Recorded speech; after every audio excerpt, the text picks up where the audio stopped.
Olá, bem-vindos ao 5º programa O Espiritismo Esclarece.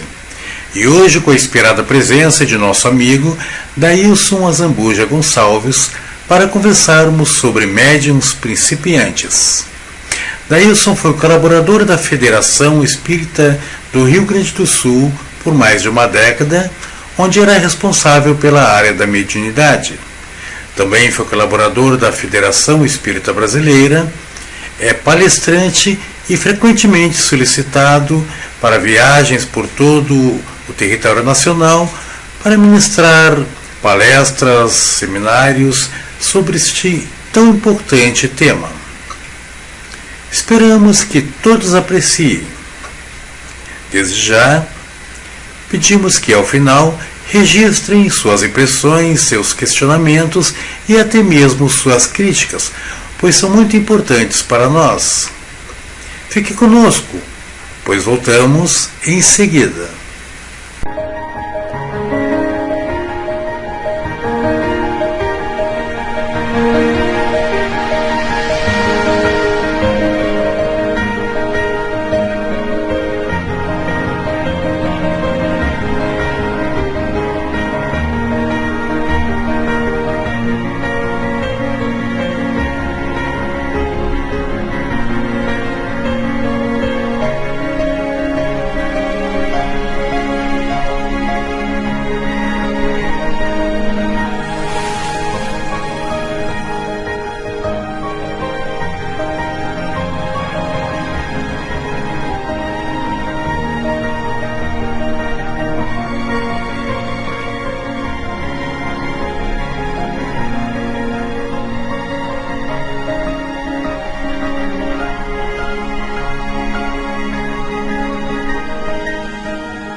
Seja muito bem-vinda ao Espiritismo Esclarece, meu querido e estimado amigo Dailson Gonçalves.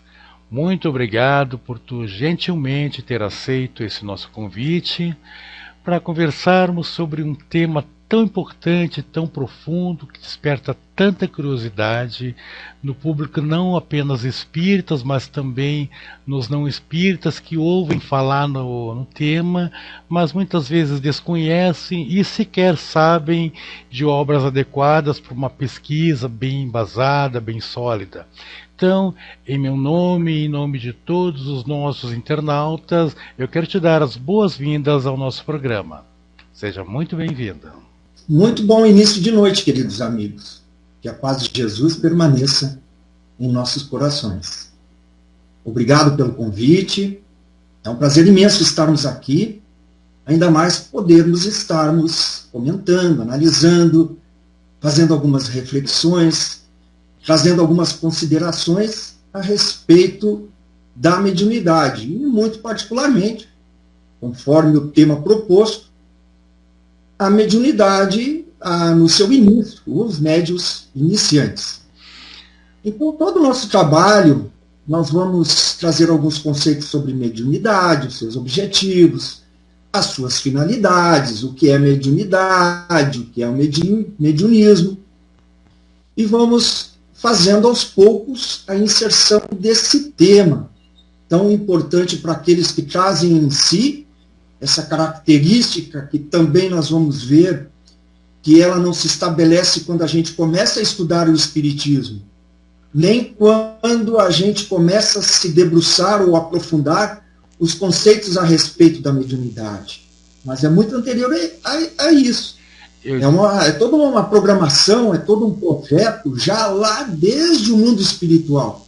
Então a pessoa renasce com aquela característica, com um equipamento especial, vamos dizer assim, depois nós explicamos mais aprofundadamente, e passa a ter percepções, sensações, nem sempre desde a infância, em algumas ocasiões essa mediunidade vai eclodir mais adiante.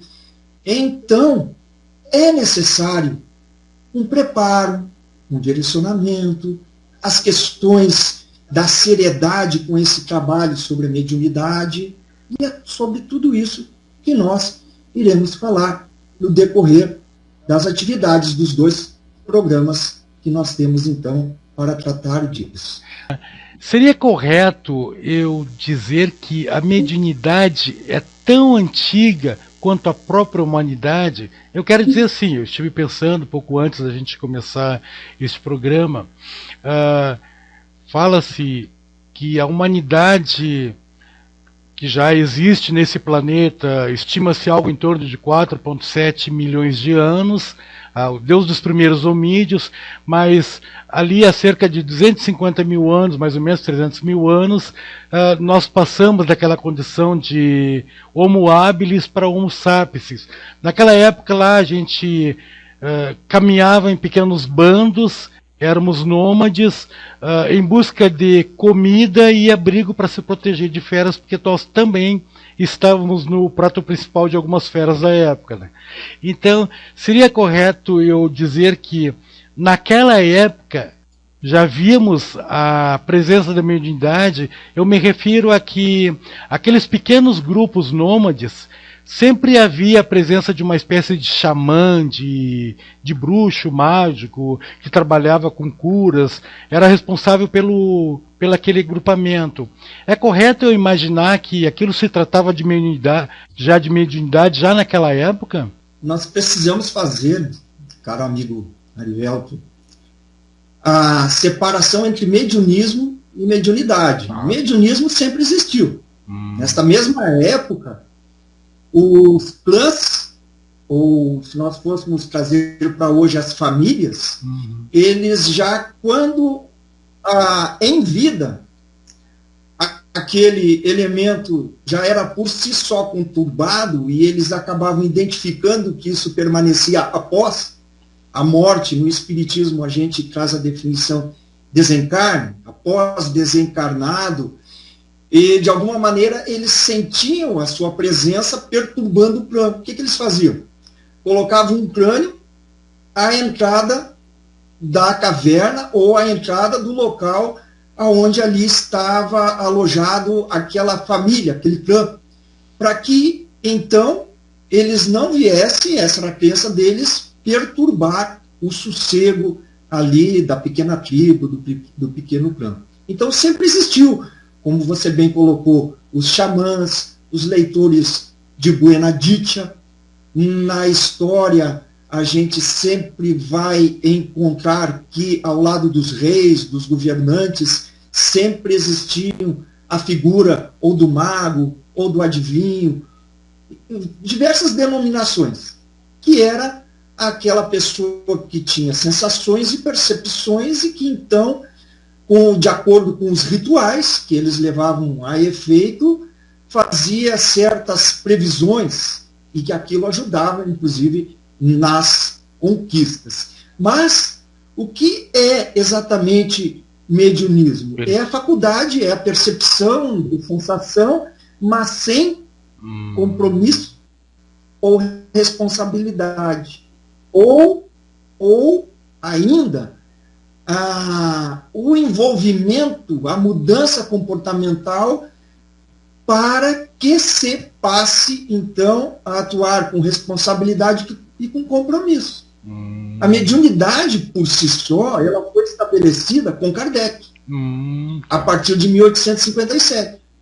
Ou, se preferirmos, com o Livro dos Médiuns, com o lançamento do Livro dos Médiuns.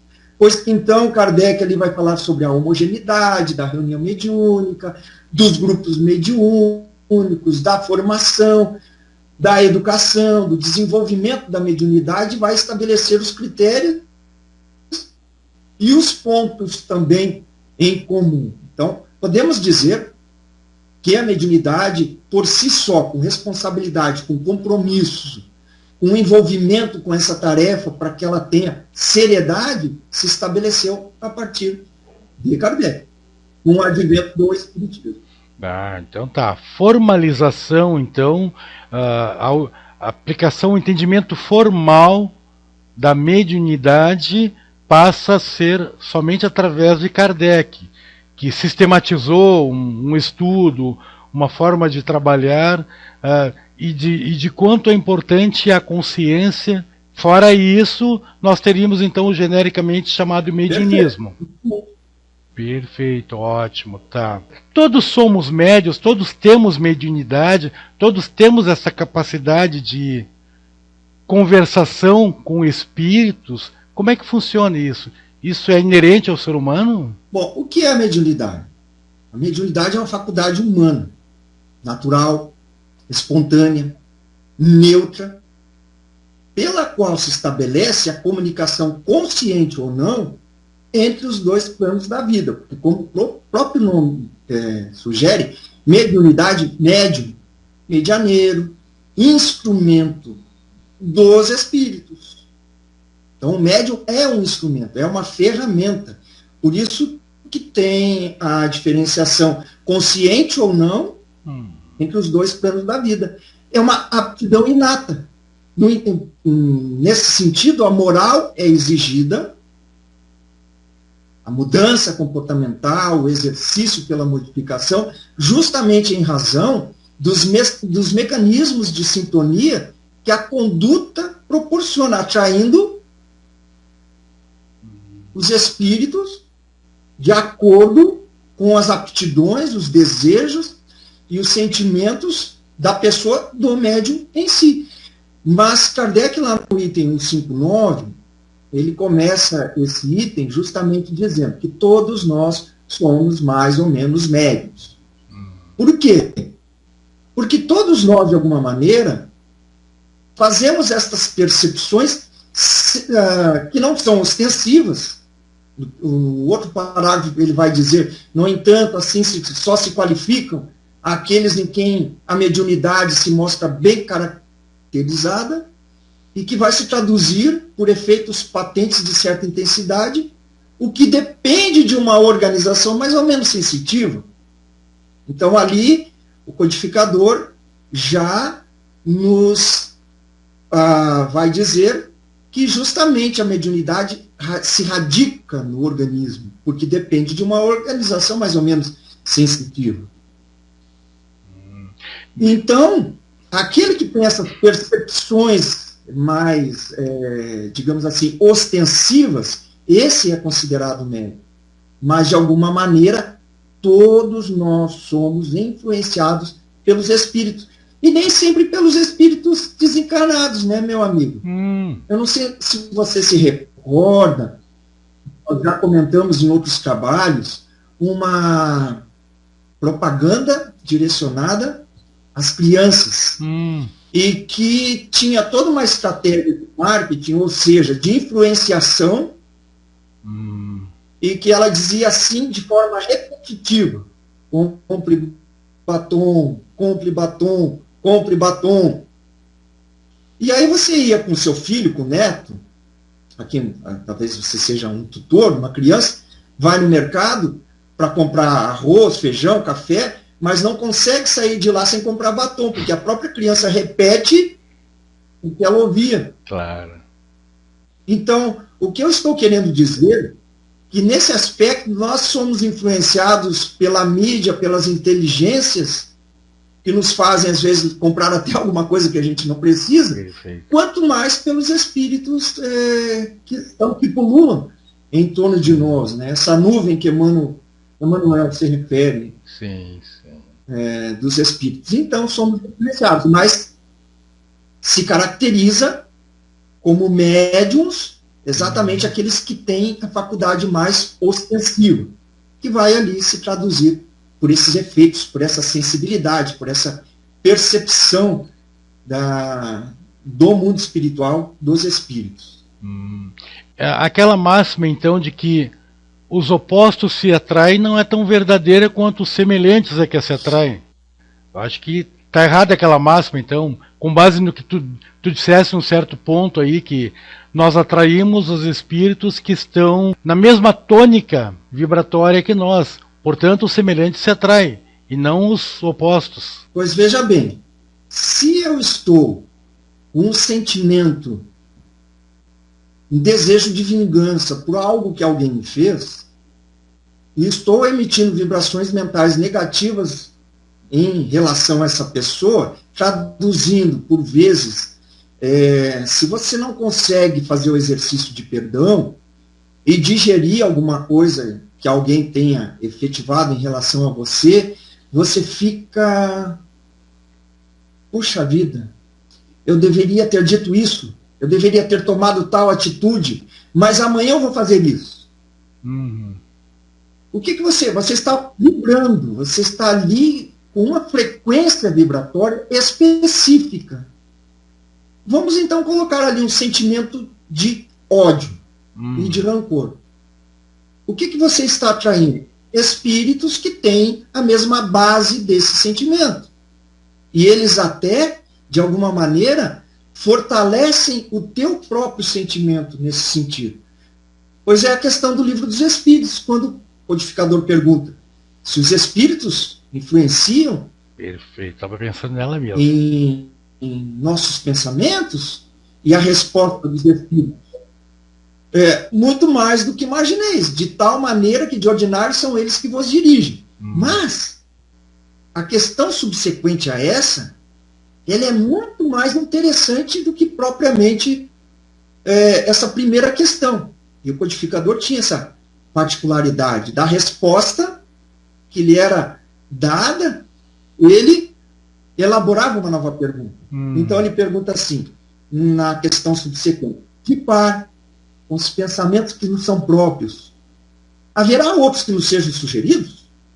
Perfeito. E os espíritos respondem: quando percebeis que em vós um ou mais pensamentos estão como a se debaterem, ali está o nosso pensamento misturado com os vossos. Conflito interno, aquele que ficamos.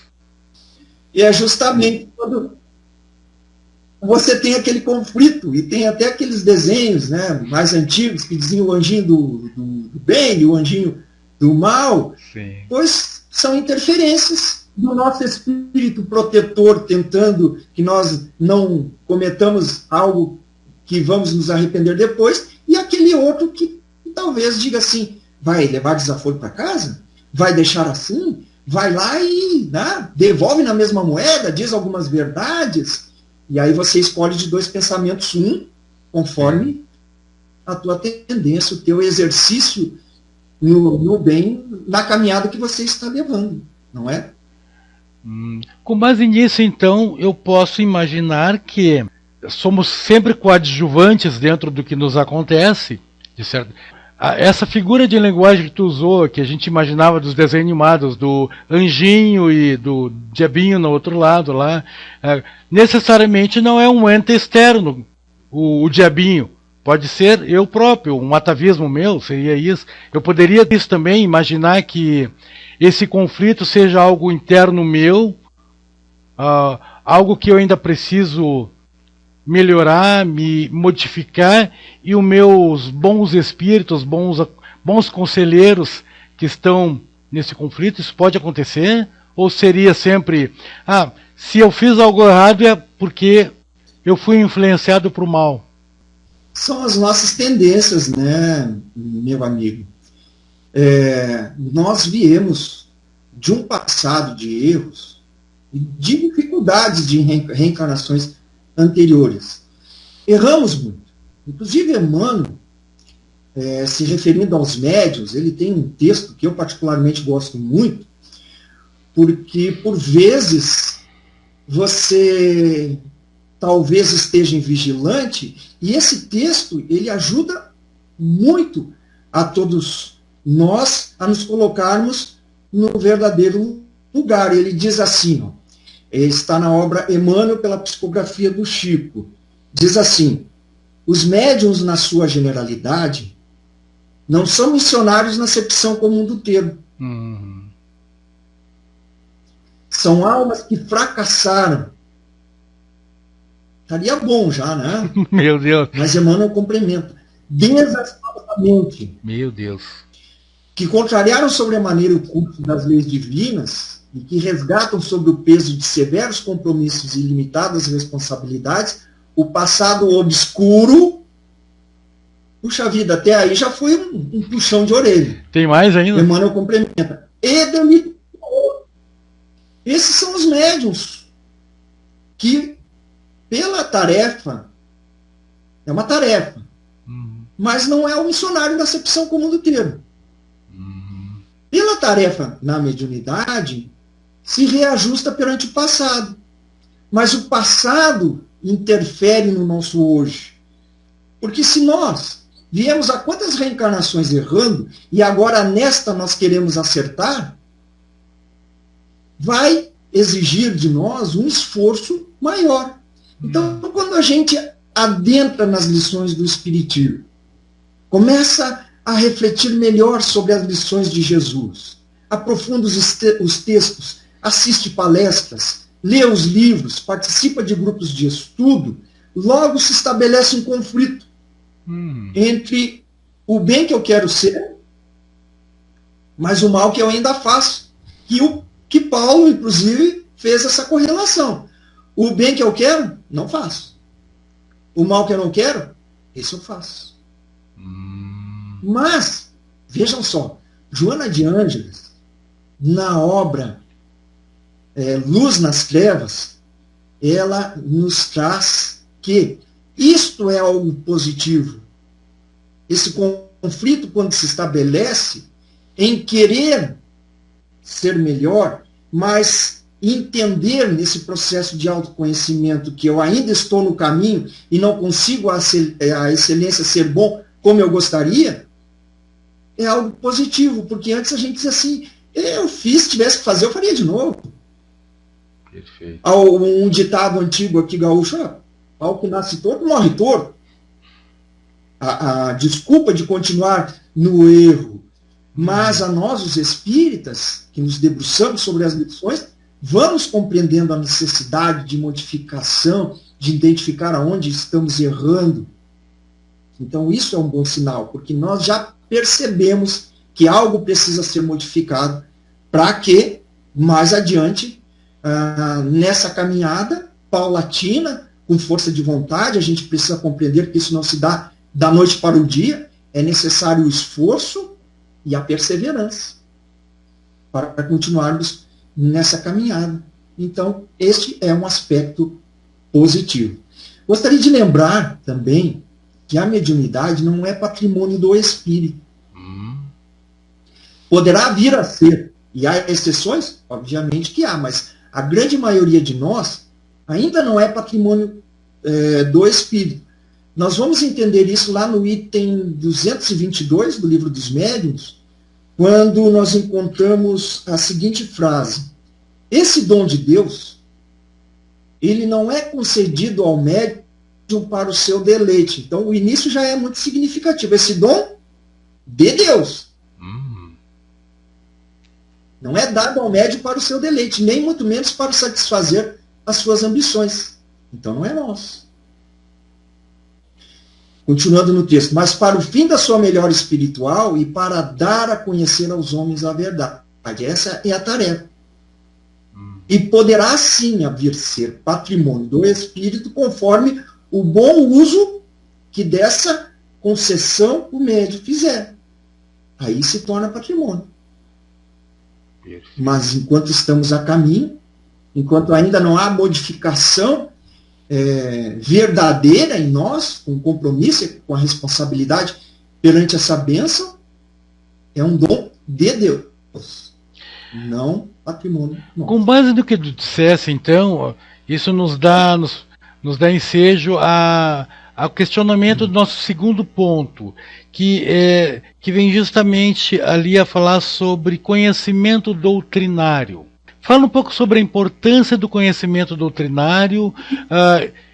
Há obras específicas que tu aconselharia para aquele que quer começar a estudar a doutrina espírita e especificamente a área da mediunidade, e aqueles que já estudam de longa data, mas também não conhecem obras mais específicas que possam segurar um pleno aprendizado? O que tu poderia nos dizer sobre isso? Certo. Na obra Orientação à Prática Mediúnica da Federação Espírita Brasileira, que é um documento que se originou da antiga apostila, bem conhecida, dos espíritas do Brasil, que se chamava Organização e Funcionamento da Reunião Mediúnica Espírita.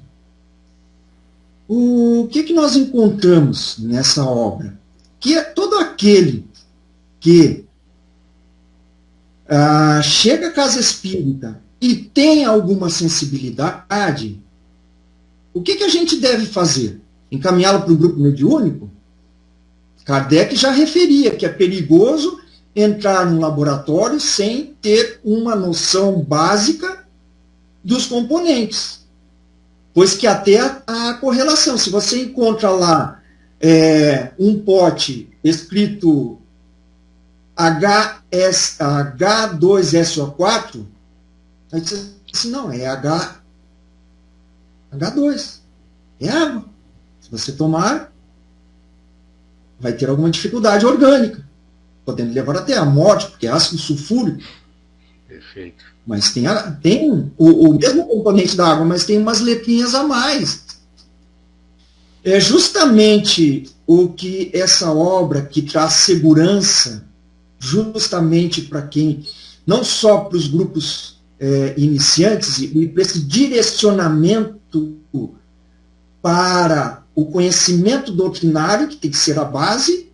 Aqui outra correlação também, não se começa um edifício pelo telhado, se começa pela base, e a base é Kardec. Perfeito. Então nós devemos nos debruçar sobre o conhecimento doutrinário da codificação, as 33 obras da codificação. A par disso, a gente pode também nos debruçar, estudar, ler todas as obras de inquestionável valor doutrinário, como as da psicografia de Francisco Cândido Xavier, as obras de Divaldo Pereira Franco, e aí nós vamos correlacionando Camille Flammarion, Ivone do Amaral Pereira, Sueli Caldas Schubert, Raul Teixeira, e tantas outras obras que vão aos poucos formando esse edifício. E veja bem, Francisco Cândido Xavier, ele tem 412 obras psicografadas. Aí fica uma pergunta a você, meu amigo, que nós sabemos é um estudioso da doutrina espírita. Dessas 412 obras, não vou nem perguntar as obras de Kardec, que essa eu tenho certeza que você já leu a Revista Espírita e todas as outras obras. Vamos fazer ali uma referência sobre as obras do Chico. Quantas desse universo de 412 obras você leu? Eu estava fazendo umas contas enquanto tu elaborava o teu raciocínio, e eu também elaborando um aqui, porque se eu separar aí 10 obras por ano, são 42 anos de leitura. 10 obras por ano é quase um livro por mês. A média do brasileiro, qual é que é aí? Uma obra no mês, quando muito, isso o brasileiro que lê. Então, eu acho que a gente vai ficar devendo um bom tempo, né? Certo. Então, mas assim, por cima, quantas obras da psicografia de Chico você leu? Olha, somando assim, eu não ultrapassei, confesso, não ultrapassei mais do que uns 28 livros por aí. Fora isso, realmente ainda não consegui 28? Me organizar para ler mais, mas 28. Eu tive essa reflexão, que foi um amigo espiritual que nos proporcionou, quando estávamos em 2013, na federação, na sede da Federação Espírita no Rio de Janeiro, estavam expostas as 412 obras da psicografia do Chico. Sim. Estava lá olhando aquelas obras, assim, quantos livros? Esse livro eu não conheço. E aí um amigo espiritual me fez justamente essa pergunta: quantas dessas obras você leu? E eu fiz lá, naquela época, hoje não é muito diferente, como Sim. Você colocou ali, né? Às vezes tem a palestra, tem o estudo, tem a facilitação, que você precisa preparar e acaba Sim. não adentrando nas obras do Chico. Sim. 80 obras. Certo? E ao mesmo tempo que você chega ao número, você tem uma surpresa muito grande. Porque me veio depois a sugestão no sentido assim, alguma obra da psicografia de Francisco Cândido Xavier que você tenha lido, que não tenha gostado, que em algum momento não lhe serviu para uma outra atividade, para alguma reflexão, para um momento de dificuldade, que você chega àquela mensagem de uma obra da psicografia de Francisco Cândido Xavier que não te traz refrigério? Meu Deus do céu. Teve alguma mensagem, alguma obra? E aí você, né, quase tremendo os lábios assim, não. Verdade. Consequência, estamos perdendo do universo das obras seguras de Francisco Cândido Xavier, no meu caso em particular, em torno de 75%. Meu Deus do céu. E aí, às vezes, a gente vê uma obra, a capa é tão bonitinha, né? A capa. Mas você ainda não se deteve sobre essas obras complementares também, que muito ajudam a formatar esse edifício. Sim. Então, recomendaria aos amigos, depois, né, que... E tem outro detalhe. Quem já leu a obra Nosso Lar mais de 3 vezes, vai conseguir identificar o que nós vamos querer dizer agora. Você lê a obra, a primeira vez que eu vi Nosso Lar, eu disse assim, mas isso aqui está contrariando Kardec. Perfeito. Puxa vida! Mas quanto mais você estuda aí, Allan Kardec, mais você compreende essas questões. Só que quando a pessoa é ainda um pouco verde no estudo, isso há muitos anos atrás, então você passa o olhar. Porque você está lendo ali o capítulo, aí você se distrai com uma pessoa que passou na rua, com a conta que você tem que pagar no outro dia, com alguma mensagem que chegou, nos dias atuais, alguma mensagem que chegou no WhatsApp, você está lendo, mas você não está retendo. E depois de algum tempo você lê de novo, se depara com a mesma coisa que você lê, mas isso não estava aqui. Perfeito. Será possível que a FEB está inserindo textos na obra? Não. É que durante esse tempo, pode ser que tenha decorrido 2, 5, 10, 15, 20 anos.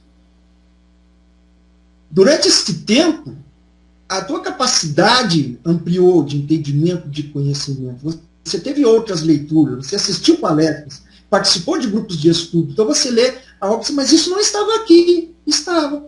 É que na época eu não tinha condições de entender. E se eu ler a obra daqui a 5 anos, eu vou ter a mesma percepção. Então, não basta só ler, é importante a gente tentar reter, estudar, sublinhar, marcar, fazer correlações com as obras básicas. Isso vai formatando dentro de nós um conhecimento que serve de base. E depois, o conhecimento específico sobre mediunidade, falando aqui nesse direcionamento dos médiuns iniciantes. Após ter um sólido conhecimento doutrinário, conhecimentos específicos sobre mediunidade. Aí nós temos aqui as 2 apostilas da Federação Espírita Brasileira também, Mediunidade, Estudo e Prática, o MEP 1 e o MEP 2, que justamente aprofunda as questões a respeito da mediunidade, que são médiuns psicofônicos, o que são médiuns psicográficos, quais são as etapas da reunião mediúnica, propõe exercícios, fala sobre concentração, responsabilidade, compromisso, quase todo o capítulo. Porque isso é realmente importante. Então, a leitura sobre as obras complementares, sobre as obras básicas, jamais deve ser deixada de lado. Leiamos a outra obra, mas vamos lá, preparar o pilar, as pilastras, as vigas, que são as obras já consolidadas da doutrina espírita. Não, meu amigo? É muito comum a gente ver, a gente já deve ter notado, muitas vezes por aí, surge um grande nome, entre aspas, no mercado, dentro desta área de mediunidade, publica um livro, esgota, vende 1 milhão de cópias e como você fala, a base é esquecida porque para muitos torna-se enfadonha, porque exige justamente da concentração, da metodologia, né, daquela leitura diária, da reflexão, da discussão de grupos, mas as pessoas parecem que são atraídas pela propaganda, pelo novo, pela curiosidade, e aí quando pegam um livro, e eu já vi muitos declararem coisas assim, eu comecei a ler o livro dos Espíritos, parei porque começou a ficar complicado, muito difícil de entender. O livro dos médiuns nem se fala ainda. Começa a falar em médium disso, médium daquilo, tantos médiuns diferentes, e no fim não me respondeu o que eu queria. Mas aí surge uma novidade, e a pessoa vai lá e compra aquela novidade. E aí deleita-se ali e ainda receita para todo mundo, indica para várias pessoas aquela obra que está lá na vitrine e que está sendo vendida aos montes. Então me parece bem apropriado isso que tu comentasse. Você se recorda que em 2015 houve uma campanha da FEB que se chamava Você leu o Livro dos Médiuns? Era a primeira pergunta que foi feita em âmbito nacional. Uhum. E em todo o território nacional, inclusive no Conselho Espírita Internacional também foi feita essa campanha, se colheu resultados que nas comissões regionais era discutido. Havia a seguinte pergunta: qual o capítulo do Livro dos Médiuns que você teve mais dificuldade de entendimento? Aqui no Rio Grande do Sul, e não era muito diferente dos outros estados, os resultados que nos chegavam era justamente sobre da obsessão, do capítulo da obsessão, uhum, e do capítulo do Laboratório do Mundo Invisível. Justamente 2 capítulos muito importantes, uhum, para o entendimento, considerando que essa pesquisa ela não foi feita entre os espíritos de uma maneira geral. uhum. Foi feita entre grupos, trabalhadores dos grupos mediúnicos. Então, pessoas dos grupos mediúnicos tendo dificuldades de entender o capítulo da obsessão do Livro dos Médiuns. Uhum. Em torno de 7%. Até que depois veio como ação Uhum. o implementar o do Livro dos Médiuns entre todos os trabalhadores da Casa Espírita, não especificamente, somente ou especificamente aos trabalhadores dos grupos mediúnicos. Isso sim. Então, justamente, né, é necessário que a pessoa que esteja atuando tenha o conhecimento sobre a mediunidade. Quanto mais se falar do preparo desses que irão compor os grupos mediúnicos, desses que chegam à Casa Espírita, lá tiveram a oportunidade da base do conhecimento doutrinário, vão pouco a pouco, então, formatando o conhecimento sobre a mediunidade, para depois falar em preparo específico sobre reuniões mediúnicas. Perfeito, exatamente, que entra no nosso próximo ponto, que seria conhecimento sobre reuniões mediúnicas. E eu queria que tu fizesse justamente essa abordagem, né? Porque me parece, a gente que já conhece muitos grupos de estudo por aí, e alguns me parece que estão bastante distantes deste conhecimento, em função da forma como é dirigido o trabalho em si, a forma como é admitido o novo integrante para o grupo, a sistemática de trabalho.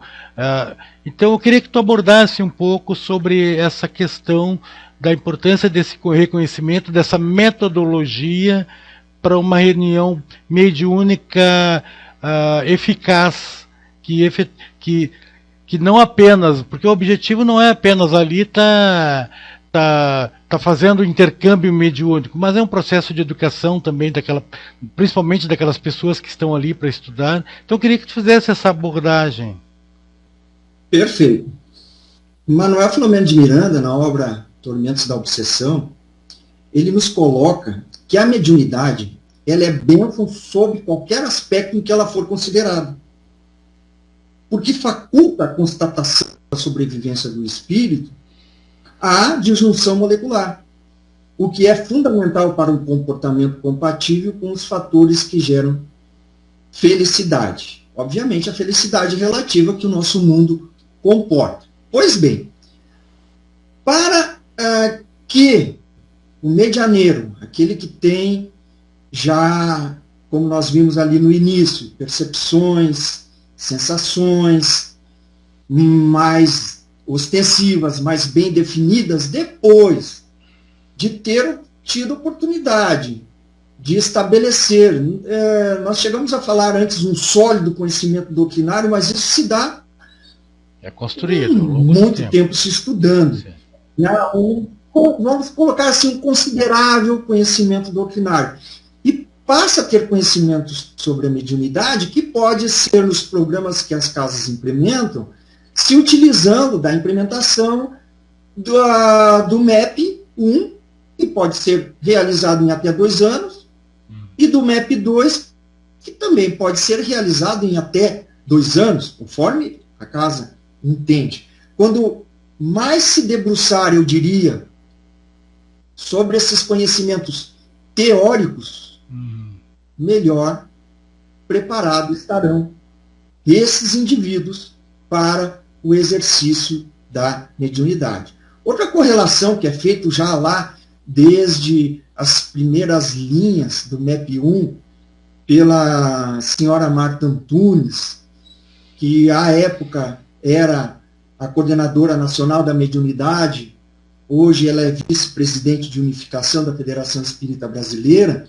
Justamente ela faz a correlação que quem, sempre dentro das possibilidades, obviamente, da instituição espírita, que a pessoa que fosse aplicar o repasse do conteúdo específico sobre mediunidade tivesse experiência com reuniões mediúnicas. Porque assim ela tem condições de fazer correlações.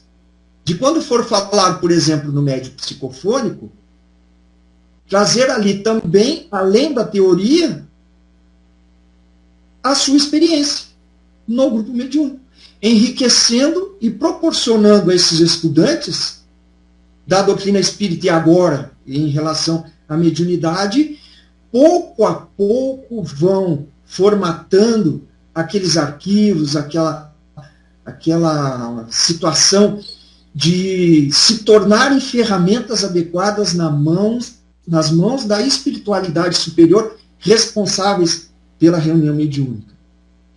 E esses médiuns que vão, obviamente, são etapas, né, meu amigo? Conhecimento doutrinário, conhecimento sobre mediunidade. Agora vai afunilando para que mais adiante eles possam participar de grupos mediúnicos. Mas como é que eles vão chegar lá sem ter tido oportunidade de experienciar? Sim. Questões como, nós vamos abordar no próximo encontro, a concentração. Por que ela é importante na reunião mediúnica? O preparo desse trabalhador, até anteriormente, a consciência desse candidato a trabalhador da reunião mediúnica, de que ele é médium 24 horas por dia, como preconiza André Luiz. O que fazer para que esse trabalhador perca a natural? Porque quando a gente chega num grupo, há sempre uma certa timidez. Sim. E que, às vezes, em se tratando de reunião mediúnica, há pessoas que até já têm um conhecimento sobre, mas dizem assim, nossa, se um espírito se manifestar aqui, eu saio correndo. Falta de preparo. Esse preparo deve ter um olhar muito cuidadoso dos dirigentes da casa espírita. Por quê? Para que quando eles forem inseridos nos grupos propriamente ditos da instituição, aqui eu estou falando de uma maneira geral, nós sabemos que há casas que têm vários grupos mediúnicos, mas sabemos que tem casas espíritas, poucos componentes, que têm apenas um grupo mediúnico.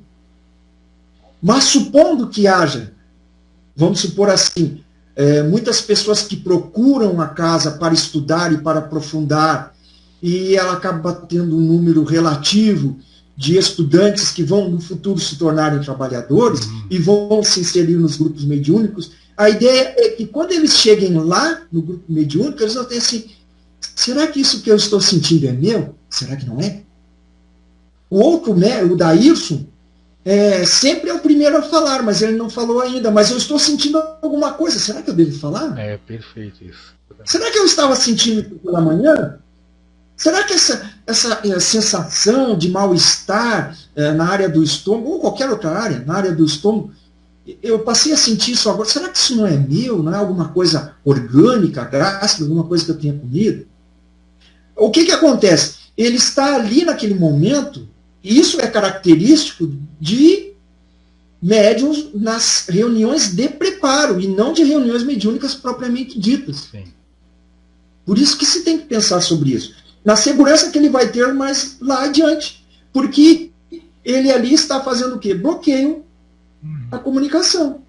Porque quando ele deixa de estar concentrado para fazer a percepção, nós também vamos aprofundar isso, que ele vai funcionar mais ou menos como uma antena, paralelo que se pode estabelecer, procurando a onda mental pelo espírito, do espírito a perispírito do médico que procura, ele ali perde essa capacidade de recepção, porque ele está pensando se aquilo era dele, se não era, né? Na conta que tem que pagar no outro dia, na promoção do supermercado, enfim.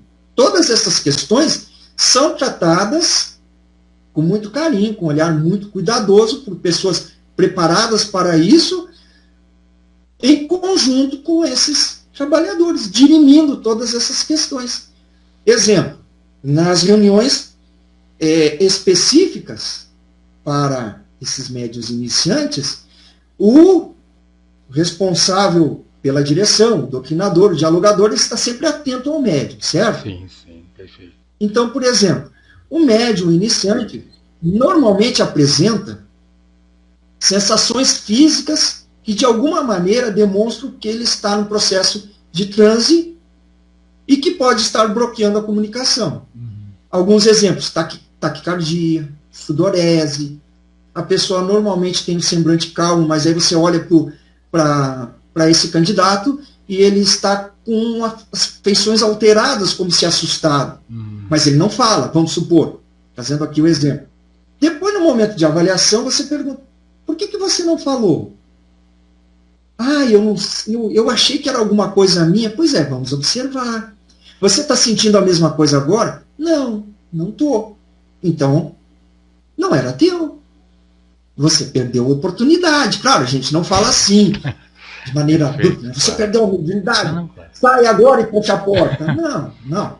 É todo um cuidado com essas pessoas, que são tímidas naturalmente. Sim. Então, pouco a pouco, além das noções teóricas sobre a aproximação da entidade comunicante, sensações e percepções, sobre o próprio processo da concentração, exercícios paulatinos em tudo isso, vai estabelecendo a esse mesmo médium segurança e confiança na equipe espiritual. Alguns chegam a dizer assim, eu senti uma coisa muito forte, mas eu fiquei com medo. Aí você trabalha isso. Olha só, nós estamos aqui sobre a égide da equipe espiritual. Quando nós recebemos uma nova turma, a gente costuma dizer assim para eles, olha, nós temos, claro, né, fazendo assim uma abordagem para num primeiro encontro, para deixar eles mais à vontade. Nós, os facilitadores, nós temos até uma certa inveja de vocês. O cuidado que a espiritualidade envolve essas pessoas que estão chegando agora para esse aprendizado. Então não há motivo para termos medo. Sim. É confiarmos na equipe espiritual. Confiarmos nesses espíritos amigos. Que eles não vão nos trazer ali um espírito que vai chegar, eu vou derrubar a mesa, eu vou acabar com a casa, eu vou perseguir vocês. Não. São reuniões de médiuns iniciantes. Vêm espíritos de fácil comunicação, que só precisam de uma palavra amiga. Mas então, Então é verdade que eu estou morto? Sim, meu amigo, é. Claro, não é exatamente assim, estou aqui só fazendo uma comparação. Não são aqueles espíritos de difícil diálogo, de difícil comunicação, porque são médiuns iniciantes. E há todo um cuidado da equipe espiritual. Mas, passo a passo, reunião a reunião, a gente vai passando isso para eles. A segurança, a confiança. E a ideia é que depois de todo esse processo, quando eles forem lá, feita a avaliação para que grupo eles vão, considerando que haja mais de um grupo na casa espírita, justamente eles não têm mais essas questões. É meu, não é meu, tenho medo, não tenho, o que eu faço? Não, são médiums já com segurança para a atividade fim, que são as reuniões sérias na casa espírita. Sim, perfeito, exatamente. Agora que eu te falava, eu recordava de um fato assim, tem, eu acho que alguma coisa, cerca de uns 20 anos, em um grupo mediúnico, em que estava, me lembro que um dos colegas ali, foi uma única vez e ele nunca mais voltou no grupo. Até por essa questão da falta do traquejo do coordenador, assim, de fazer esse processo de avaliação, essa quase que terapia. E aquele indivíduo, naquele instante, ele, segundo o relato, ele teve uma sensação de se sentir dentro de um túmulo. E enxergou, e ficou tão apavorado, o pavor foi tão grande que ele nunca mais retornou. Então, eu acho interessante quanto da importância disso. E aí vem justamente, porque a gente já está se aproximando do final, o nosso próximo tema ali, que é a questão justamente da responsabilidade da prática mediúnica, com a prática mediúnica. Então, olhando assim, esta tarefa aqui, aqueles que estão talhados com essa grande missão de coordenar, de bem orientar, né? Essa questão da responsabilidade tanto de quem está à frente do trabalho, também no plano material aqui, a gente sabe que ele tem que estar em íntima conexão com o plano espiritual, para efetivamente fazer um trabalho com proveito mesmo, mas também daqueles que ali estão frequentando. Então, fala um pouco sobre essa questão dessa responsabilidade. Qual o prejuízo ou ganho em relação ao bem cumprimento ou não desta tarefa?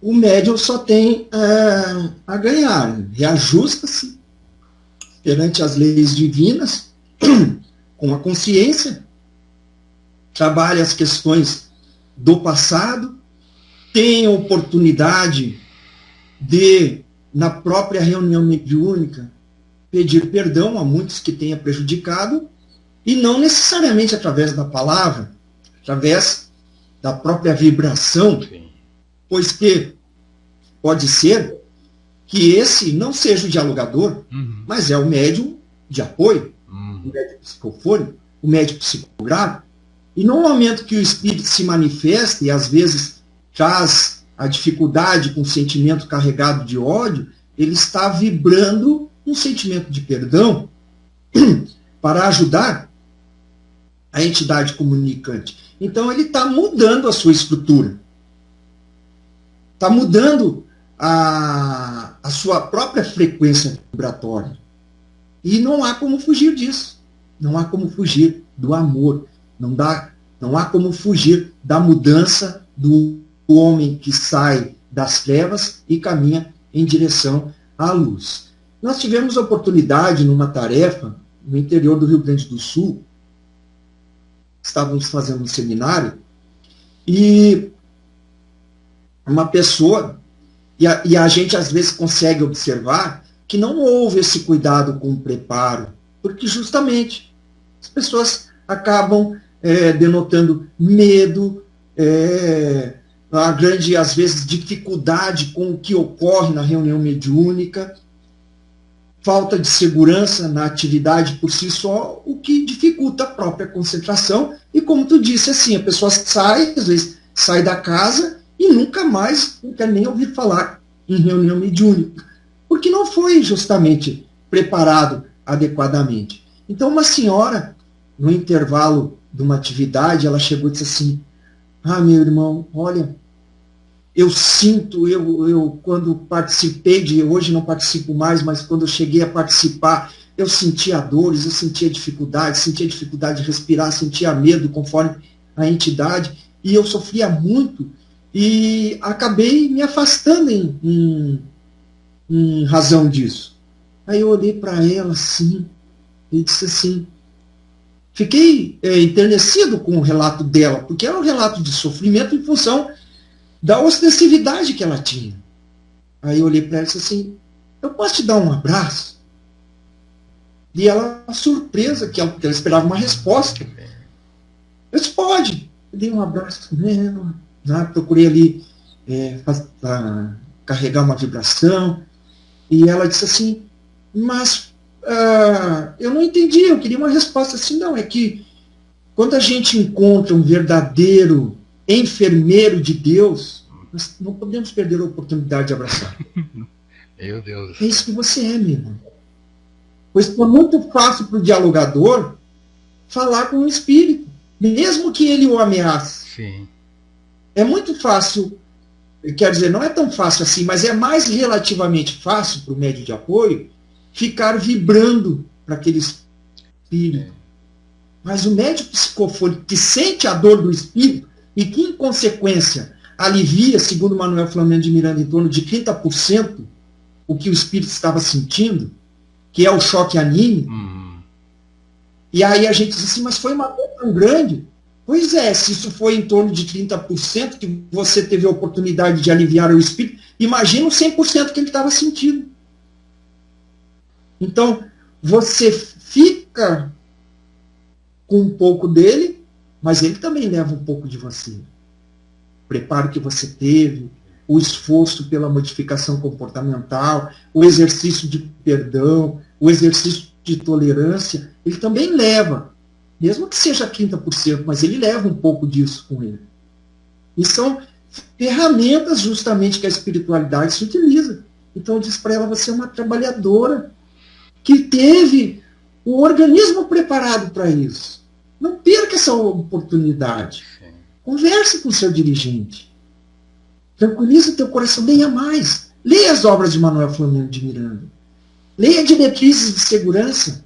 Leia O Triunfo da Imortalidade, que é uma obra de João Cleófas, que foi a primeira, a primeira obra cedida à editora Francisco Spinelli, da Fergues, que foi recebida por Divaldo Franco na Mansão do Caminho, capítulos curtos, de agradável leitura, que fala sobre praticamente todas as nuances da reunião mediúnica. Leia mais, estude mais, aprofunde mais, confie em Deus, faça as suas orações e trabalhe, meu amigo, pois que Jesus conta conosco para ajudar a tantos esses que estão em dificuldades maiores do que nós. E depois, alguns dias depois, ela mandou uma mensagem, disse assim, voltei, estou trabalhando, ainda tenho aquelas sensações fortes, mas estou tendo mais tranquilidade para lidar com o assunto e a gente vai aprendendo. E justamente, o médium que perde a oportunidade, ele está, de alguma maneira, perdendo aquilo para que foi preparado. Por isso ele tem a ostensividade. Por isso ele tem as percepções, as sensações mais afloradas do que a maioria das pessoas. Justamente porque é uma tarefa, é um preparo. Lembrando aqui um texto de Manuel Flamengo de Miranda, na obra Vivência Mediúnica, que diz assim, falando do projeto reencarnatório, do preparo antes da reencarnação. Antes de reencarnarem, na fase preparatória que experimentaram no mundo espiritual, tiveram o perispírito e o corpo físico preparados. Lembra lá do item 159? No entanto, só se qualificam aqueles em que a mediunidade se torna mais patente, que se traduz, então, em percepções mais bem definidas. E Manuel Filomeno de Miranda falando, na obra Vivência Mediúnica, que o perispírito e o corpo físico tiveram um planejamento no sentido de que na reencarnação fosse ajustado as suas estruturas para que no momento propício eclodisse ou se ampliasse as percepções, iniciando-se a tarefa de intercâmbio espiritual. Isso também é importante que se colocar, que nem sempre a pessoa vem com a mediunidade. Conheço muitos casos em que a ostensividade se apresentou depois, médiuns de apoio mesmo, que diziam, eu nunca senti um arrepio sequer. Perfeito. Daqui a pouco ele disse assim, eu estou fazendo percepções, eu estou sentindo algo que eu não sentia antes. Mas então comunique ao seu dirigente. Você agora não é mais um médium de apoio, já está ali eclodindo a mediunidade no tempo adequado. E também é uma solicitude de Deus. Alguns de nós não temos condições de ter essas percepções sem antes termos o conhecimento sobre como atuar e o próprio exercício de modificação comportamental. Quando conseguimos isso, a mediunidade eclode naturalmente. Mas continuando no texto, finalizando, foram adestrados para o trabalho que ora desempenham. Treinamento, é disso que o benfeitor está falando. Nós treinamos para isso, antes de renascer. Apropriar-se das ferramentas que necessitam. O texto continua, é mais extenso, mas justamente fala sobre esse preparo e que, de alguma maneira, a possibilidade da psicofonia, da psicografia, da vidência, da audiência, foram programações e ferramentas para nós estarmos, então, podendo atuar ali, atualmente com responsabilidade, com compromisso nas reuniões mediúnicas. Mas, Dailson, excelente essa primeira parte da nossa conversa. Eu fico imaginando nossos ouvintes, nossos internautas, o quanto gostariam de estar agora fazendo questionamentos e, portanto, eu deixo o convite a vocês que nos ouvem, que nos acompanham em nosso canal, que enviem-nos possíveis questões para até tentarmos introduzir um pouco dentro do próximo programa. Então eu queria também, em nome de todos, em meu nome, te agradecer a oportunidade, esta boa vontade de trazer informação tão preciosa. Vamos ficar torcendo e já sedentos para que chegue o próximo sábado imediatamente, para podermos ouvir os próximos 4 itens e talvez até alguns que venhamos a acrescentar. Também a importância e as coisas que foram trazidas aqui, que foram motivadoras para muitos que conhecemos dentro desta seara como estudantes e que se desmotivaram justamente por se acharem que o que eu estou fazendo aqui? Faz 1 ano, 2 anos, 3 anos que estou no grupo e não consegui sentir nada. Aprendizado. Chegará o dia, quem sabe esse médium de apoio se tornará um médium escrevente, um médium audiente, um médium falante. Então, tudo tem seu tempo, né?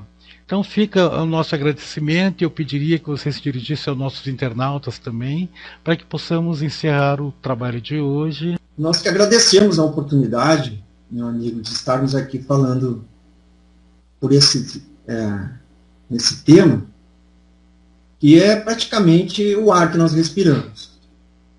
É um tema que nos é muito agradável e, obviamente, nós gostaríamos de referir que não temos todo o conhecimento a respeito da mediunidade, mas vamos buscando, vamos estudando, vamos repetindo, vamos refazendo, relendo, pois que estudar não é só para esta reencarnação. Nós teremos ainda muitas e muitas reencarnações estudando, aprendendo e se aprimorando.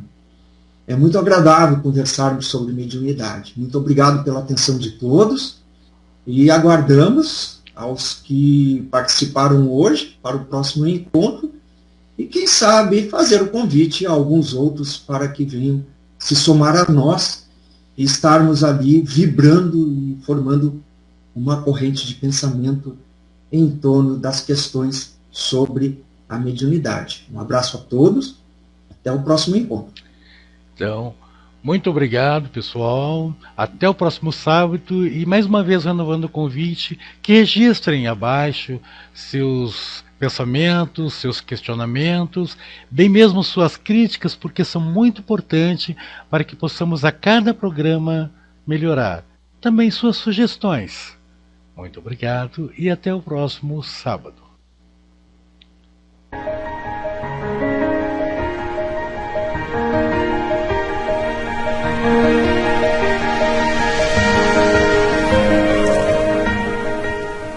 Numerosas transformações são aguardadas e o Espiritismo esclarece os corações, renovando a personalidade espiritual das criaturas para o futuro que se aproxima. A caminho da luz, Emmanuel.